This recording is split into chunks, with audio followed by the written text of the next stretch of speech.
And this is 36, the podcast. Podcast. 36, the podcast.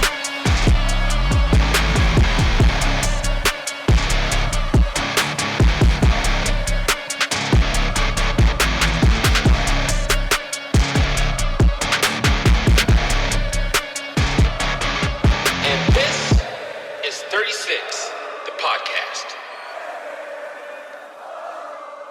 What's up, Fairbanks, North Star Borough? My name is Tilden. I'm Jeff. I'm Brenna. And this is 36 the Podcast. Welcome back to 36 the Podcast, where we highlight people, places, and stories that make the interior Alaska what it is. Today, we're talking about something that impacts more of our neighbors than many people realize: food insecurity. Joining us is Ann Weaver, CEO of the Fairbanks Community Food Bank, an organization doing critical work to support individuals and families across our community. And thank you for joining us. Thank you for having me. Well, it's taken some time to get you here, but we finally got you here, so we appreciate you taking time out your busy schedule, because I know this is a busy time of the year for you. What a good time. We got a good community. It makes it a good time. Awesome. Okay, so, however, as we do every Saturday, before we get into the meat and potatoes, today we have another special tap from Bobby and the mad scientist back in the back. And it is a vanilla porter conditioned on pure cocoa powder and black cherry juice. It's screaming Dr. Pepper to me, but we're going to go ahead and everybody grab a sample and take a little sippy sip, and we're going to give our impressions of what we think about today's pour, today's tap cast. I feel like I need to do a smell test first. Oh, it's definitely chocolatey. Yes, it is. And You can vanilla. taste that. Yeah. Yeah. I'm picking up on more of the vanilla than I am the cherry. I'd agree. Yeah, like a hint of cherry. Mm-hmm. Like a really tart. Dessert beer. Yeah. Yes, yeah. Yeah, it is. It's Yeah. good. What are you thinking? Well, like I said earlier, it's gonna be like drinking a sundae. Ah, yeah. Okay. All right. So All like right. really good beer floats. Mm-hmm. Oh yeah. Yeah, or even just like a little shot of whipped cream on top. Yeah, no doubt. I did discover last week when I was Christmas shopping with a good friend of mine that they make alcoholic whipped cream, and it comes in all sorts of flavors. Surprisingly, it's not refrigerated, but you could get that vodka whipped cream and put that on top. So good. Oh wow. Okay. I'll All bring right. some next time. Now, so you ran across that here locally. Yes, yeah, down at Gavora's liquor store. Ah, I'm gonna have to go check out Gavora's then. Like 6 different flavors. Awesome, good deal. Hey, well, so once again, Bobby and the mad scientist back in the back, coming up with these Saturday casks. They did an awesome job. So kudos to Bobby and his Hoodoo Brewery mad scientist in the back. So on that note, Ann, are you ready? I'm ready. Okay, so let's go ahead and let's get started. Well, let me take one more sip of this because this is actually very good. A little bit of sweet to start the Yeah. conversation. All right, so Seems like a good Christmas beer. Right? yeah, it is. Yeah, it is. 'Tis the season. Okay, so Ann, for listeners who may not know you, can you tell us a little bit about who you are, what you do in the Fairbanks community at the Community Food Bank? So I've had the great joy of being a part of the food bank since 1990. My mom was there first. And she still works with me. Technically, I'm her boss now, but let me tell you, are you ever your mother's boss? No, really. But she started, the food bank was founded in 1982. Right. We were founded by just a couple of folks that saw a problem. It was during a recession. And then after, 8 years of kind of figuring out who they were, then Sam stepped in, and I was literally raised under the table, like sleeping under the table. But over the course of the next many years, I had an opportunity to work in the warehouse, to work in the front office, to kind of be a little bit of everywhere. And after a while, decided that, I worked in places where I was able to make folks a lot of money, which is great. I am all for making folks money because then they're able to be a part of a community. Right. But it didn't really hit my heart need. And so in 2004, the board decided that Sam needed a transition plan eventually. Okay. And so I was hired to come alongside and learn from her. And for the Yes. next 11 years, I was her kind of sidekick, for lack of a better term. And then in 2015, I stepped in the role of CEO, and she stepped into the role of community development director, Mm-hmm. which, let me tell you, nobody can raise a community like she can. Right. So, we won with that conversation because now that's all she focuses on. Right. And my job is to kind of take care of the administration, the inside, everything, the staff, the volunteers, all the wonderful things that happen inside. Right. And so for the last 10 years, I've been at the helm there. And it's so cool because so many of the things that we do today are things that Sam had started to establish in 1990. Okay. For example, the first thing she did was change her number to 90745 SHARE Right. because she wanted this community to understand that what's going to make us strong when we Okay. work together. Okay, so just a quick question for you. Okay, so prior to 1990, did Fairbanks have anything like a community food bank where residents could come to? Oh, okay.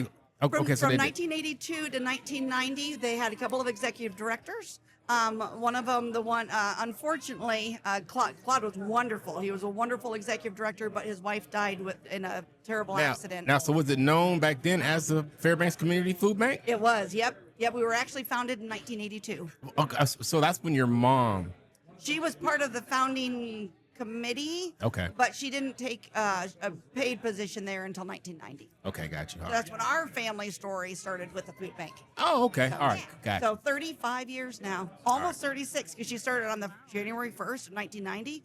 So we're about to crest into 36 years at the food bank. Makes it really easy in our to family. track. Right? Yeah. And now yeah. my kids are sleeping under my table. Yeah, So, yeah. it's Volunteering. good full circle. And volunteering always Yeah. on the floor. Very nice. Matter of very fact, it's so cute. I now have my daughter is a facility assistant when she's not in school. Yeah. So she's now actually working at the food bank too, like working at the food bank. So with 3 generations, my mom, myself, and my daughter. That's Yeah. very fun. nice. Very Power nice. trio now. Right?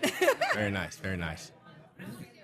Well, I think you probably already answered the question of how did you personally get involved with the food bank and what made you stay. So let's go for when you hear food insecurity, they might, people think you're like a big city, kind of like we have here in Alaska. What does it look like here in Fairbanks and the surrounding areas? Great question. So it's interesting. I'm going to give a little bit of a windy answer to this. I promise I'll get back to that. But my youngest son happens to be from Liberia, Africa. Okay. And food insecurity in Liberia is kind of what we expect on television. When we see the big bulbous tummies because of malnutrition, all those things. He's got to deal with the medical issues that came from having that kind of food insecurity. And so oftentimes, America in general just has a lot more than a lot of other countries. And so some people will say, well, there's no such thing as food insecurity in America. Well, there is, because if you can't afford healthy food, Right. then you're actually still getting malnourished. It just looks different.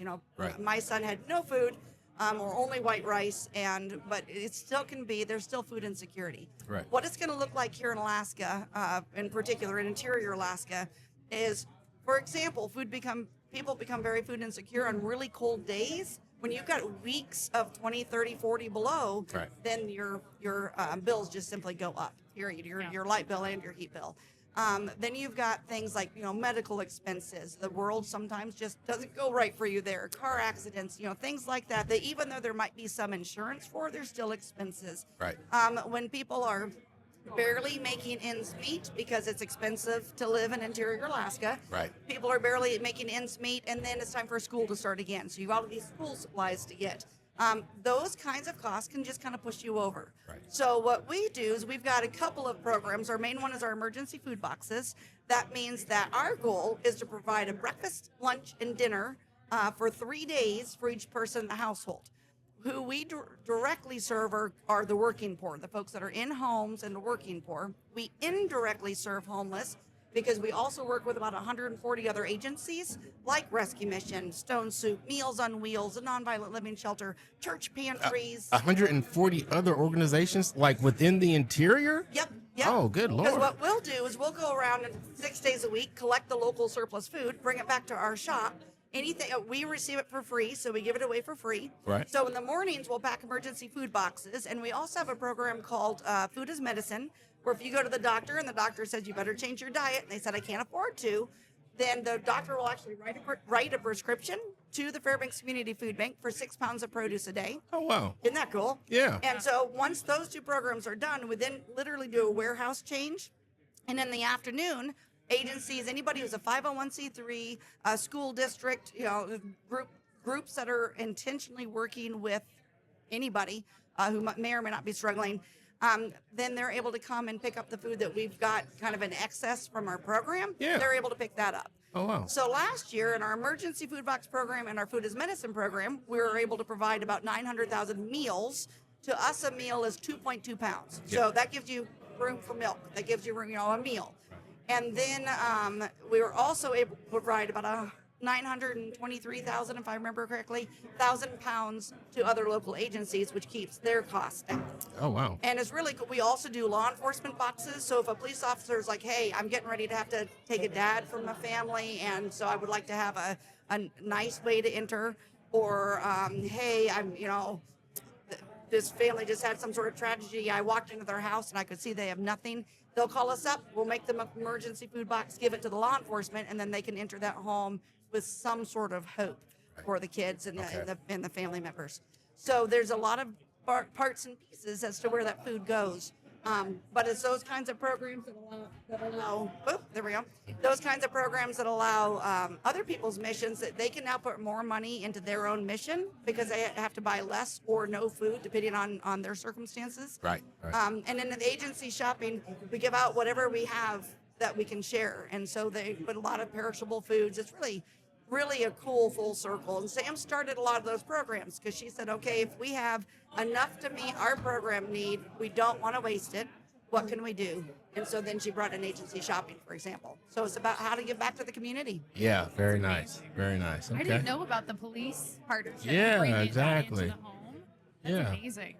It's a really regular thing to have like a troopers are going out to villages and they'll give us a call and be like, this is going to be a hard pickup. Can we take some food to them? Absolutely. So it's pretty frequent that we send food out with police to the villages, for example. Sure. And locally as well. That's awesome. I think you guys partnering with all those other agencies allows them to work on their specialty, whether that's, nonviolent living, education based, and everyone has their specialty and they can dial in on that. And then you guys just work together, which is That's exactly the fantastic. goal. And I remember one time we had somebody, there was it was one of the murders in town where the husband got everybody and the wife was the last one standing kind of deal. And it was so tearful when the police officer called up and said, I got a really hard case here. I need to do something to bring hope. And he brought the lady in and we were able to give her some food. And I'm not sure who cried harder, the lady or the police officer. Oh, wow. Because they see so much hard. Yeah. Okay. Well, on that note, cheerful note. Exactly. Sorry, it gets more cheerful from there. Look, I need to pet my Santa hat. It's way back. But beautiful stories, and I feel like we're learning a lot, which is what's important is sharing these stories. Yes. Ooh, okay. So many good questions. You guys are killing it out here. Okay, so what does a normal day or week look like at the behind the scenes of the food bank? So our days is fun because they're pretty kind of set in stone. We've got a very good rhythm. So our staff usually show up a little bit before 8. Our drivers kind of run 8 to 4, 6 days a week. They're going to go to all the local grocery stores, from the co-op to the Costco to everything in between. Yeah. And they're going to pick up any food that the reason grocery stores throw away food is because they've got a new shipment. Right. So even though the food is still new and good, they have to put it in the dumpster, not in town. But that's the standard operating procedure for a grocery store. Yeah. So we show up and say, nope, we've got this. Matter of fact, our first year we collected a few thousand pounds and helped a few hundred people back in 1982. This last year we picked up 3 million pounds of food and brought it back to our shop. 2/3 of our daily workforce are volunteers, and so they sort it, organize it, and then they give it out. So our day looks like our drivers start by picking up that food. That's what they do from 8 to 4. And then the rest of our warehouse staff show up at 9 o'clock, get everything set and ready. From 10 to 1, our volunteers show up to pack emergency food boxes. Wow. And then from 1 to 4, we've got 2 things happening. The afternoon volunteers will kind of whatever we need, whatever kind of odd jobs we weren't able to get done in the morning because that's our busiest time. Yeah. And we'll also do our agency shopping in the afternoon, which is where about 40% of our food goes. And then from 4 to 5, we mop the floors, get all cleaned, and button up, and do it again the next day. Oh, wow. And then the only change to that is on Saturdays. One Saturday a month, we'll have TFAT, which is we have 2 government programs, only 2. So the 2 government programs allow us to provide food to some of the local villages. Allows us to take food. It's more of a supplemental box. Right. So that means that instead of the emergency 3-day, here you go to get you through, it's going to be as your funds kind of, by the end of the month, sometimes things can be skinny. Right. So this gives us a little bit of a supplement. So that's where the government programs come in. And that we'll do those distributions on that 3rd Saturday, any big packings, things like that. So Saturday is a little bit more of a government food focus. And okay. It's really cool because that means that we get to hit about 1,500 more households. Actually, our who we touch with that program is about 46 different villages, all the way up to the tippy top and all the way down around. Oh, wow. So we have a huge footprint when it comes to who we serve on those programs. Oh, wow. Okay. We should really just call you guys the Northern Alaska Food Bank because they're serving so much more than Yeah, the no Fairbanks doubt. Borough. Now, the families that you help, wherever they may be located, right? Is it a one-time thing, or is it a do you have repeat customers? Well, for lack of a better term. So I'm going to answer that with a story. The direct answer to that is you can receive up to 10 emergency food boxes in a year. Okay, If you all think about that in a 3-day supply, then it's either going to be 1 month where if you're trying to sign up for SNAP, if you're just simply going through a really hard month, we'll carry you through that month. Got you. Or you can do 10, that'll cover the end of 10 months. And then November, when we have Thanksgiving, that box doesn't count as one of your 10. Oh, wow, In okay. October, we have PFD. So you can kind of, it can nurse you through the year if you're needing just a little bit. So that's a big picture answer. But the smaller answer is there is a girl, 40% of who we serve are kids. Right. There's a young girl, her name is Mary. And she was going to the nurse's office very much like clockwork, a couple times a week, kind of every Tuesday, Friday kind of deal. Right. And after a couple of weeks, the nurse had built up a bit of a rapport with her. And she said, Mary, why am I seeing you so much? You're not trying to avoid a test. You're coming in sick 2 days a week. Why?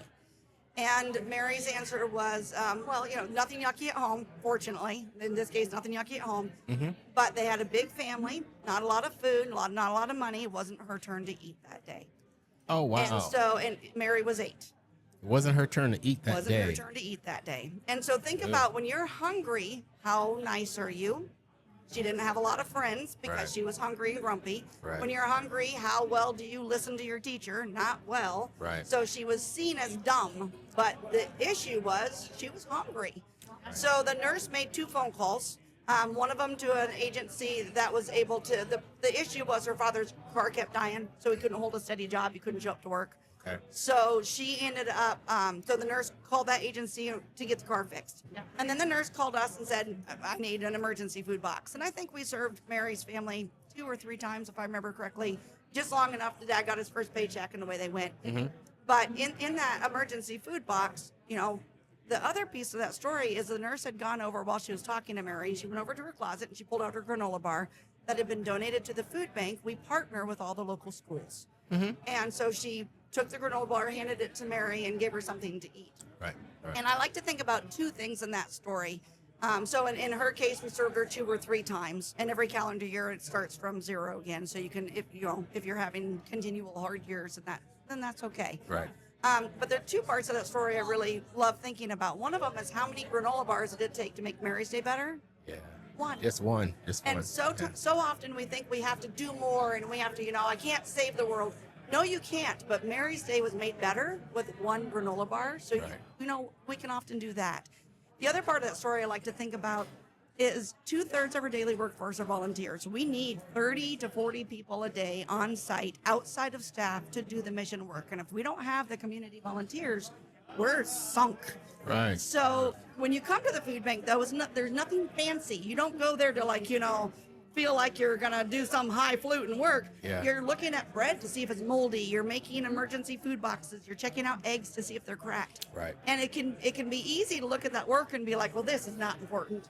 But here's the piece of that everything I've told you up to this point has been true, and now I'm going to make up a story. I've got 3 kids, so I'm making up I know probably exactly what happened. Yeah. If she was anything like my daughter, she would have run into the kitchen the next morning and been like, Mom, we all get to eat. Can I help you make breakfast? What would Mary's reaction have been if she'd opened up the eggs and half of them were broken? That would have been heartbreaking. Right. I know that if she's anything like my daughter and she ran into that kitchen, Yeah. they were all good because the volunteers made sure that those eggs went out whole and healthy. Gotcha. So the work that you do at the food bank is not fancy, but boy, is it valuable. Right. So impactful. I remember sorting strawberries. That was one of our projects.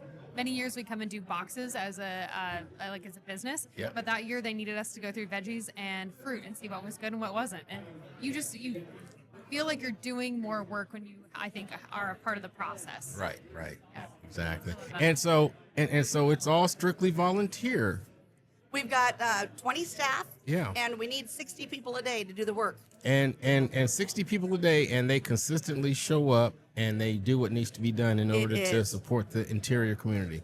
And the volunteer shifts are about 3 hours apiece, Yeah. and people will sign up. We tend to sign up people about a week or 2 out because we've got a good, steady, rolling group. We've got over 2,000 people. Oh, wow. Who gave us 27,000 hours last year volunteer labor. Oh, kudos. Isn't that amazing? Kudos to you guys. All right, so who are the people that you're serving right now, and has that changed over the years? So everything I do tends to go to stories because I remember things that, So here's a story I'm going to start with for that one. Typically speaking, who we serve are the working poor. Okay. 40% of them are children, 20% are elders. That's kind of our typical answer. And in general, that's really consistent. However, then you had, when COVID hit, we had several things happen. First of all, many of our volunteers are folks that are elders, and so they were told, stay home. Well, we just lost a lot of our volunteer workforce. Right. Well, we also had a community of folks that were able-bodied and healthy. They too were told to stay home for a couple of weeks. And when you're able-bodied and healthy, it's really important that we get to feel helpful instead of helpless. So we ended up gaining 144 new volunteers in a 6-week period because the folks that were healthy and able to said, I want to do something where I'm not feeling so helpless. And so then they started coming into the food bank and being volunteers. So you got this really cool response to a hard moment. The next part of that, though, is the folks that kind of hit the papers as bringing COVID to town kind of concept, they were the first ones quarantined. They got quarantined, then everybody else started getting quarantined, but before everybody else did, they got to go grocery shopping. So here they are, they come out of their quarantine, they go to the grocery store, and there's no food on the shelves. Right. And so she called me up and she said, I have money in the bank and no access to food. What do I do? And I said, you order an emergency food box and we make sure that you're well taken care of. Oh, wow. Okay. So, it's amazing the circumstances that sometimes hit people. Sometimes it's just plain bad luck. They did what they needed to do on their end, and that cost them the ability to have access to food. Had to choose what they invested in. That's exactly it. Yeah. And one of the wonderful jokes that we had during that time of year, or during that year, was that one of the first things everybody bought out of the stores was peanut butter. Well, thanks to Seekins, they give us peanut butter every month, and so we were the only place in town that had peanut butter. So when people got emergency food boxes, they got access to protein and all sorts of things. Right. So who are we serving right now? We just had a government shutdown. We just had, some situations with SNAP. Right. So our numbers went up tremendously during those times. Yes. We had a fire department come in order to feed their crew for their shift, who was working even though they weren't getting paid. Yeah. They came in and got some emergency food boxes so they could feed their crew. Oh, nice. Right? Okay. That was. All right. It's not often you have a fire truck pick up food boxes. I mean, that's, kind of a day.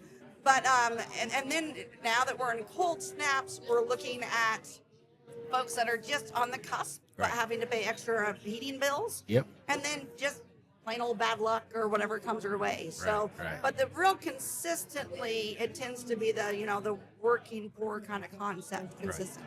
Right. Okay. Good deal. Okay, so living here in Alaska, we have some unique challenges. The long winters, extreme cold, and high costs. How does that affect food access? It affects it a lot. And one of the things that affects it, for example, is when a volcano goes off in Anchorage, all of a sudden the roads are closed and there's no access that way.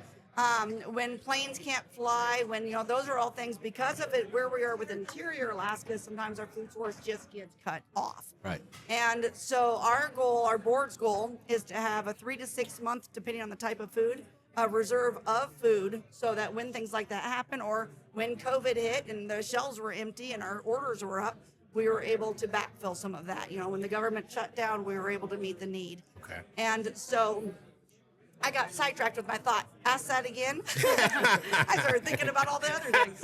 A long winter's cold. Well, yeah. Then those are Like going to us. be some of the biggest things that impact us. Yeah. Did I answer the question, or did I still get wandering? Yeah, it works. It works. It works. It works. It works. It's nice because a lot of our questions and answers, they all kind of lead into each other. So you've Yeah. answered it in different ways too. So my question is, what is the biggest challenge facing the food bank today?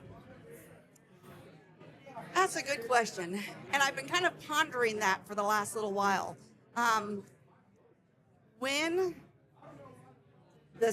First of all, I'm going to answer a couple different ways, as I often do, because there's so many, so much. Yeah. We are zero politics. We are zero politics. So what I'm about to tell you is zero politics. It's just statements of observation. During the time of when Obama was in office, he had a focus of sending food, the government food, kind of out of the country. That meant that the food banks that rely on that emergency food from the government, we had 2 commodities, like 2 cans of food that we were able to give out in those government programs. Mm-hmm. Then when Trump steps into office, Trump's focus is on feeding America first. Right. And with the tariffs and everything. And so all of a sudden we went from 2 items to give out in the government process, to 48, I think we have right Oh, now. good Lord. With food on the shelves. Oof. And then when COVID hit, the trend, Biden would have usually swung more along the lines of Obama. But however, when COVID hit, the focus was still, let's make sure that food banks are fed and people are fed. And then we're back in Trump's time again. Right. So, we have worked really hard. I kind of alluded earlier to the fact that we're only 5% government funded. That is really intentional. We've got 5% government funds. 12% of our income comes from, we've got 3 tenants. We've got Alaska Health Fair, the Career Education Center, which is a part of the school district, and Literacy Council. So they give us 12% of our income to help cover some lights and heats for warehouse.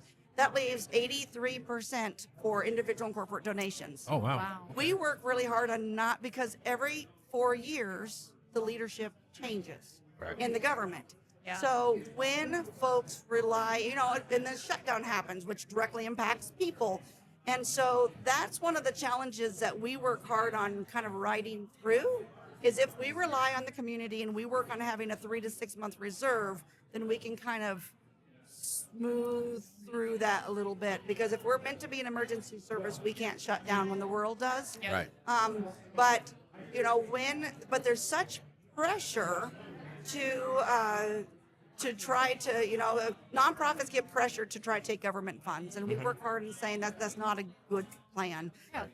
And then there's a lot of pressure on food banks right now in general, where we believe that having the community, having the volunteers in site, packing emergency food boxes, caring for the people that we're serving, then it's all of us. It's 100,000 people in one way or another, whether it be a food donation, a volunteer, a monetary donation.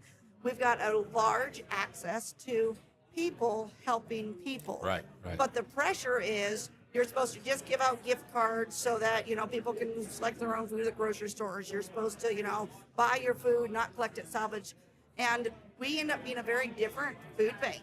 And believe it or not, Feeding America is a national voice of some food banks, but they really want us to give out gift cards and take government funds. So we're not connected to Feeding America, but they will advertise in town as if they do. So when you give Right. to Feeding America, you're not giving locally, and that's great. If you want to give to them, cool, but Right. just be aware of that. Right. Food Bank of Alaska has a wonderful name. They're the Anchorage Food Bank. Yeah. They serve the Anchorage area. Yeah. And then they send out food to some villages as well. Yeah. But so, we're constantly saying, you know what, we're just your little Fairbanks. Yeah, and so all donations that go to the Fairbanks Community Food Bank, it stays in the community. Yes, sir. And so, yeah, I'm not going to put any other organizations on blast, because when you give to certain organizations, it does not all stay in the community. I'm not going to mention any names. But if you guys know what I'm talking about, you know what I'm talking about. But just know that the Fairbanks Community Food Bank, if you donate directly to them, your monies, it stays directly in the community. Yep. We have no parent organization we have to pay. We can make our own decisions based on what's best for this community. And we take such joy and pride in serving the community that's been such an incredible partner for 43 years. Right. Awesome. That's awesome. Okay, so are there any myths or misconceptions about food banks or the people that use them that you want to clear up? I mean, and so I say that because as a DOD employee who just came off of the longest furlough in history ever, and I missed 3 paychecks, I was seriously considering coming to see you, not to drop off turkeys as custom creations, but to ask for a box. So what's the misconceptions? And please clear those up. Make me feel better about almost having to come see you. Well, and I love that question, because that's exactly it, is that there are hard circumstances Right. that are way outside of our control. So again, typically I'm going to respond to that with a little bit of a story. We had, one day we had 2 Cadillacs show up for food distribution, and they were on the receiving end, and they drove up and they hopped out of their Cadillacs and they came over to get food. And some of the volunteers were going, well, I'm sure, blah, blah, blah, blah, blah, Yeah, exactly. right? Don't judge. Right? Yeah, don't judge. Right, that's exactly it. And so they went up to, Sam was the executive director at the time, and she said, I'll just go visit with them. So she walked over and gave them hugs and said, what brings you here today? And they said, we have always had a lot of money. We've always had a lot of access. We've always been able to be on the giving end. And then we now have 4 kids that are all in college. That's okay. We planned for it. We knew that. Yeah. And in the last 6 months, both of us have been diagnosed with terminal cancer. We have lost everything. We're living in our cars and we own them outright. They're all we have. Oh my God. And you know what? You can't tell that from looking at them, because it always had nice clothes. So they were just wearing the clothes they'd had. They were driving up in Cadillacs, but they were living in those Cadillacs because that's all they had. So Whoa. there are times that circumstances happen outside of your control. So for anybody who's having a moment and has never had to ask for help before, please do. Right. Because you know what? That's why we're here. And I guarantee you, our volunteers, they are so pleased to stand beside you. Gotcha. All right. So see, how's that? That's a great Yeah, that's a great story. I feel better now. Good. Hopefully I never have to get to that point again. But if so, I will not feel bad about having to come see you. You know, one of the things we often hear from folks is that I'm sure that somebody needs it more than me. Maybe not. But here's the deal. It's here for you. Right. So come get it. Right. Okay. And if everyone had that approach, no one would use the services. That's exactly it. No? And at least Right. you can help people that show up and that are asking and looking for resources. Yeah. I mean, because sometimes your pride will have you starving late at night. It's like I Yep. should have went to the food bank before it closed, but my pride got in the way. That's Now exactly I'm starving. Yep. But Now, I will tell you, there are so we got asked a lot, these are just scammers, there's blah, blah, blah, blah. So Sam decided, see, there's so many good things that she brings to the table, right? Yeah. She decided she was going to start tracking who we could kind of tell was probably playing the system some. Oh, really? Just to see. Yeah. And when it was all said and done and the dust kind of settled, it was about 2%. So Wow. 98% of the people we serve, you would happily give the shirt off your back to. 2% are kind of louses. And we decided that wasn't worth focusing on. So we're gonna err on the side of generosity. We'd rather have a broken heart than a hard heart. So we're gonna share. And then if you prove to be, not okay, we'll make decisions if we have to. But only 2% of folks are really just trying to get your goat. Hold the on. rest need help. wait, hold on. So you're trying to tell me that there is 2% of the interior population that don't need food assistance, but they're taking it? Sometimes, and not even of the whole, of the people that we serve. So we Oh. serve about 10 or 12,000. Yeah, okay. And only about 2% of them are folks that we'd kind of rather smack than serve. But that's 2% too much, though. But you can't really change people's hearts. Better than EBT, man. Yeah, no doubt, no doubt. Well, and So some for people- those 2%, we just give them hugs and hope, I'm sorry their heart is like that. The cool news is that we have enough to share with the other 98%. Gotcha. So Yeah. And Okay. maybe, like the Grinch, they'll change their mind and become good citizens. And we've had that happen. Turn it They've around. turned into sometimes what happens is they ended up with a court order and they have to come serve. And so then they come to the food bank and they're like, oh, this is what it's about. And then they Yeah. become givers instead of takers. So, lots Full of good circle can come from that. moment. Exactly. Nice. Okay. So focus on the 98%. Gotcha. Will do. Will do. And the Cadillacs. Think about the Cadillac. Mm-hmm. Yeah. Is it my turn? Jeff's. It's on El Jefe, Jeff. Okay. Oh boy, let's see. We're down to how does the Fairbanks Community Food Bank work with other local organizations, schools, or tribal groups to reach those in need? Love it. So because of our agency shopping, and we rely on other agencies to get the food around. The food bank is on South Cushman. That, if anybody, and that's a good hub for folks that are struggling. But if you live in Moose Creek, if you live in Goldstream Valley, so we work with about 15 different agencies in a bigger area to get the food distributed out. So that's part of what we do. But we also, with the agency shopping, I believe we're up to 143 agencies this year serving. And they're able to just come and pick up food. So it kind of, most of the food that goes out, not all, there are some agencies where they're able to get all their food from the food bank, but most of the time, for example, Meals on Wheels is a good example. They have a set guideline they have to follow. So they'll come to the food bank and get what they can within their menu, but they're serving folks that are under medical care, so they also have to buy some food. Right. But we're able to save them. I think at one point, Darlene said that we saved them about $10,000 a month, Oh, good Lord. which is substantial. No Then doubt. there are other agencies that are just, Journey Christian Church comes to mind. They'll come, they have a big distribution every Thursday night. They'll come and get whatever we have and just share it with those that come to their distribution. And so, both systems work great. Oh, wow. Okay. Good deal. Good deal. All right. Is there a story that has really stuck with you that has helped remind you why this work really matters? And it's funny that we asked that because you have a million stories and they're all super impactful and all very moving. So it's going to be hard for you to choose. It is, and I've already told the story of Mary, so I can't go back to that one. But actually, I'm going to tell you from a donor standpoint. I'm going to talk about two different donor standpoints because it's not just the people receiving the food need it. Think about that story of Mary. That would be a good example of the thousands of people we serve each year. Right. But there is a gentleman, I was looking up last year for our board, what was the smallest gift that we have on record? Because we have a big, beautiful building, thanks to Dennis and Mary Wise. He's also built another warehouse across the street for us. I mean, we look very big, but we're not. We're still a small local grassroots organization. So I went to our records and I looked up what our smallest gift was on record, and it was 12 cents. And I remember that 12 cents. So we had Alan Mitchell was doing his annual food drives at the Fred Meyer's. And this gentleman walked in and he's like, oh, you're doing the food drive. Let me see what I can do. And he walked through the whole store, got what he needed, and came out. And he was, sorry, this is going to make me tear up. This one does. Okay. He was so excited because he was the sole caretaker. He was elderly. He was a sole caretaker for his wife.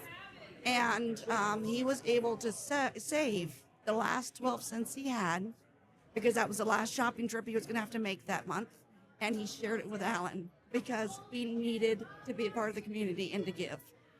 And so that 12 cents is on our record. And let me tell you, that tells me we have to take really good care of these gifts. And one of the other, then you think of the, when COVID hit and we had the volunteers come in, Right. what we were hearing were, this place has hope. This place is doing something about these hard moments. Right. The folks that were, sent home that were going to feel helpless were able to come and participate. Right. So it's a twofold. Anybody who receives one of our food boxes, there is so much love and care that goes into them. The people who have shared out of just the deepest part of their heart. Right. So when you request a food box, when the furlough happens, when life happens, I really do mean it when I say, yeah, maybe somebody needs it more than you, but they've made it for you too. Right, exactly. I really mean that. Exactly. Because I get to see the givers. Right. You know, here's one more. Sorry, got to do it. Right. Stories they're so fun because I can see the faces. We had a lady come in one day and she was trying to be a nursing mom, but she didn't have enough food herself to produce milk, so her baby was starving. Okay. So we were able to provide her with food. She was able to nurse and feed her baby the free food that comes from moms being able to nurse. So, you know, there's so many stories that stick with you. You got your monetary donors, your volunteers, your food donors, and then people like that nursing mom who just a little help. Wow. Okay. All right. So, so first of all, let me go ahead and let's do this right here. So, you can find 36 Podcast. We're on, if you want to listen to us audio, we're on all your usual suspects. We're on Apple, we're on Spotify, and there's a few more in there. Of course, if you're watching the video, you know that you can find us on YouTube. We're also going to post links to those areas or locations at the bottom of this description. Miss Brenna Shake, the former Miss USA Alaska, she can also be found where? Yes, you can find me online on my Instagram page or on Facebook, of course, or LinkedIn. And then I'm still a part of the organization, so you can always reach out to the Miss Alaska USA organization. Okay, so I am going to put links to 36 the Podcast and to Miss Brenda Shake. And where can we find you on socials as far as Community Food Bank? Couple things. Our website is fairbanksfoodbank.org. Okay. Our biggest presence socially is on Facebook, Fairbanks Community Food Bank, but you can also find us on Instagram. I believe it's also Fairbanks Community Food Bank. I don't talk about that one as much, obviously, because I had to think about that. But those are going to be the main places, and we just focus there because then we can focus on food. Okay. So do me a favor. Text me those links, and I'm going to add those to the description when I post the video online. Perfect. All right, so that's going to lead me into my next question. So for listeners who want to help, what's the best ways to support the food bank right now? So there are three things we absolutely must have from the community to do our work. We must have donated food because that's how we give it out. We must have volunteer labor because without you, we're not able to do the work that we do, pack the food boxes. Okay. And we must have enough money to be able to pay the bills that we can't get donated. You know, we have to, so here's a lesson in food bank math, okay? Yep. We have, thank you, Dennis and Mary Wise, we have a donated facility, a couple donated facilities. All of our vehicles we work on purchasing with grant funds, you know, Rasmussen, the Ford Foundation, the grant funds. Right. And then... you know, and so we're debt free, we're mortgage free. That's amazing. Oh wow! I know, isn't that cool? It's so yeah, exciting. No doubt. So that means that and then 5% of our income comes from the government, 12% from renters, 83% comes from individual and corporate donors, including that 12-cent donation. Oh wow! Every single thing matters. Yeah. And so if we had to pay to do all the work, if we had to buy the food, if we had to pay for all the labor, we'd be a minimum of a $10 million organization. Okay. We're not even a fifth that. Our little cash budget is so small in comparison to what we do. In little old Fairbanks. Yeah. Isn't that fun? The interior of Alaska. Awesome. And There's so a lot any of of those three things are just perfect because no matter what, you're helping. Nice. And without you, we can't do it. Yeah. Nice. Well, and maybe to add to that math, something I learned from Anne through our friendship is they take those cents and those dollars and they put them so far. So when you're donating to a local nonprofit, they're stretching that dollar, right? Yeah, They're making it purchase the most that it can. So that 12 cents for them to make a meal here in Alaska, it's even a lower cost, I think, than really anywhere else at some of the other food banks. So that's been really fun too. Yeah, so tell them. So first of all, every dollar we can literally stretch to at least 5. Right. And we do that also. I forgot to mention we have a microturbine and we produce our own 65% of our electricity. The byproduct of electricity is You heat. guys have your own microturbine. We do, because then it keeps your costs down. It saves Oh, wow. us $4,000 to $6,000 a month Yeah. in heating because we're able to do it ourselves. And then we have a biodigester, so we can. dig Yes, food I was that going to would've ask gone you in the- about that. Yeah. So with a biodigester, so I've seen the commercial. So how exactly does that work? So we're going to segue real quick, and so I know you have I know you've got a engagement. Busy lady. Okay, so so explain to us how that works. So the biodigester is of the 3 million pounds that came in. About 60%, 55. I mean, because some of it does spoil, so you got to do something with it. Correct. Yeah. Oh, okay. So about 55 to 60% goes in our emergency food boxes. Okay. 35 to 45%, kind of depends on the year, goes to other agencies. Okay. And then, and again, I'm giving approximate, so don't add this up together because that won't make sense. Mm-hmm. And about 5 or 6% goes to animals, for example, cow, pig, Oh, okay. goat, chicken. And then about 4 or 5% ends up in the landfill. Well, Yeah. we want to lessen that because, Right. that's a really good percentage, but we'd like to do better. It's your gift. We Yeah. want to do better. Yeah. So this last year, we invested in, with grant funds, we invested in, actually lotto funds, a biodigester, which allows us to take that food that would have gone into the landfill that we couldn't use. The avocado was broken in half. Yeah, We can't do it. yeah. And put it into the biodigester. In a 24-hour period, it heats it up, it spins it up, and it spits out biofertilizer. And then we can give that back to gardeners Yeah, so that they yeah. can grow again. Okay, so I want to interrupt you. So for all you gardeners out there, so does that mean that a gardener or somebody who thinks they have a green thumb or wants to have a green thumb, they can come by and pick up a sack of Biofertilizer. biofertilizer? And it's not for those who are avid composters. It's not compost because that takes 3 years. Okay. But it's a biofertilizer we can process in 24 hours. Right now, it started really well, and then we discovered that what we needed was a grinder. So in the next week, we're actually going to get this giant grinder that eats up avocado seeds. We'll pound up potatoes. Oh, good Lord. And so Oh, wow. once we get that in the mixture, the better the mixture gets, then we'll start pushing it out to gardeners. That's exactly what that means. Whether it's a little garden or a big one. And you can come by, once the process has been perfected, you can come by and pick up a pound charge. or a Yep. bag or however you guys are going to distribute it. That's exactly right. And we're so Oh, excited that's because then awesome. we're supporting the gardeners who support us. That's And awesome. if you want to put a donation in while you're there, Right? Exactly. This is why we keep her around. Boom. Exactly. All right. Okay, so what items are most needed but often overlooked when people donate? And, I'm not even convinced that they're overlooked. I think that sometimes they're too expensive. That's my guess with some of these, because some of the items that we most need are going to be things like canned proteins, canned soups, canned meats, because they're more expensive.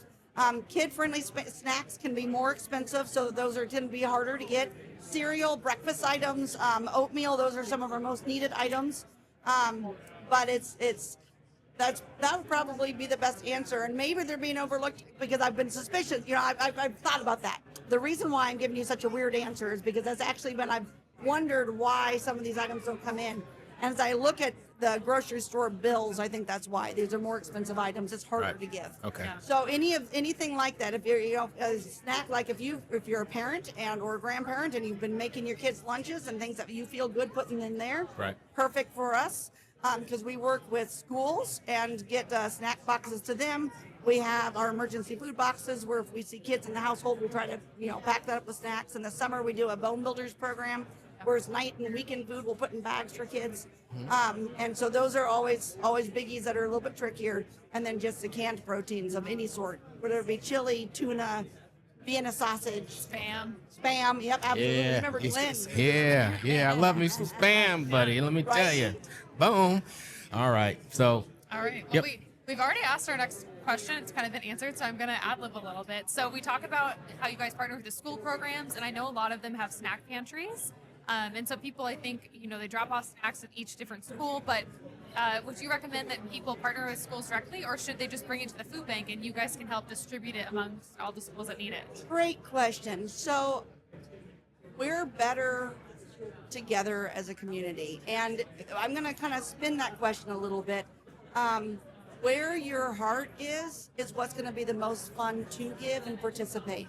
So we absolutely always encourage if you see a need in your kiddo's classroom and you really want to give to that class or that school, please do, because how cool is that? That means that those needs are being met. If you're not quite sure where to give or how to give, the food bank will gladly take it because we'll get it exactly where it needs to go.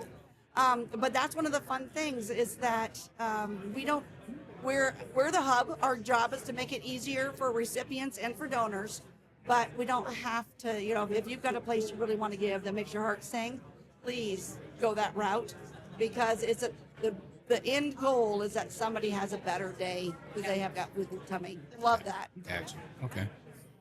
Okay. So, looking ahead, are there any programs or goals that you're especially excited about? She's always excited. Right? I don't know. There's a little bit of everything. Actually, I'm going to a little brag for a second. The Fairbanks Community Food Bank, when we were founded 43 years ago, wrote the mission statement that we still stand on today. Mm-hmm. So the cool thing to me is that we haven't changed. I know what programs are coming up because it's the same ones we put into place every summer. And so what excites me the most is not so much about what's coming up, but about the fact that we're able to be so stable and reliable. What we hear, sadly, is that lots of food banks around the nation maybe might struggle some. So when a new grocery store manager comes to town, we kind of have to let them know, don't worry. When we tell you we're going to be there at 9, we're going to be there at 9. We want to be reliable, we want to be trustworthy, because then you're wanting to give. Then it's not a hardship to participate. So what makes me most excited is the fact that we do work so hard at that consistency, which gives our donors a chance to feel comfortable where the money's going and where the food's going and the volunteer time's going. And it gives our recipients a chance to know that when they order a food box, they're going to get one. So that's what's really exciting to me. We do have a fundraising event, a very fun one coming up in April. It's a little ways away, but it's our signature event. It's our empty bowls. Yes. And that's when all the potters come together and they'll make like 1,000 bowls and just give them to us. Yes. And then we get to sell them, and that's a $20,000 to $30,000 fundraiser. Now, and remember food bank math, that means 20 times 5 is $100,000 worth of value from that food drive. Yeah. And so I have seen where you guys have started putting out the advertisement for the people to submit their artwork for for next year's t-shirt or logo. That's right. All right. So if there are any artists out there, there's going to be the link that you can go to in order to submit your entry in order to have your design hopefully featured on the 2026 Empty Bowls t-shirt. Empty Bowls t-shirt. All right. So are there any more questions before I ask the last question? Ooh. Any more segues? I mean, I can always have questions. Okay. Well, so go ahead, speak now, forever hold your peace. Okay, well, I think we should talk about it because it's such a cool program. And one of the board members at the Fairbanks Community Food Bank helped kind of, I think, start this giant movement and trend, but it's about the birthday bags. And I think we should talk about it. I think it's cool. That's so okay, fun. All right, awesome. So that was Marissa, as a matter of fact. You shout out to her. So the concept is that people are struggling all times of year, but we actually, part of the identification we take on folks is we get to know their birthdays. Yep. And if we see that there's a birthday on a food box, then we like to slip in just a little cake mix and a little party bag. Yeah. And so Marissa gave, oh my goodness, we've had lots and lots of wonderful birthday bags from Marissa. But how fun is it? So we had a lady come in one day and she had missed her emergency food boxes. But due to circumstances, I don't remember quite how it all panned out, but she walked in to tell us that that's what it was. She had received a food box and she was right downtown and she came over and she said, I need to explain something to you. And she came up in tears and tears just streaming. And she said, today is my 5-year-old's birthday and I didn't know how to get a cake for him. There was a cake in my food box. Yes. And the 5-year-old came in. It was just there with mom going, it's me. Yeah. Oh, that's just so cool to be able to take not only a hard moment and help to make it good. Right. A good moment. Right. So yes, that's a fun one. Man, I'm gonna tell you what though. So, having heard your story and how you are in the position you are in now, and where it began, hug your mom for me. She's amazing. Yes, and so the next time I see her, I'm gonna hug her too because I think she's always there when you're there. She is. She turned 80 this year, and she's still just tooling. She did. Oh, good Isn't that Lord. amazing? And she Yeah. just It's a powerhouse. Cruise around like a little 50-year-old. Yeah, so so there's something to be said about parents who provide that type of inspiration and influence in order for their kids to take and go and keep running with it in their footsteps, And it's been generational. So this last year, my mom was actually born and raised in Mississippi. Mm-hmm.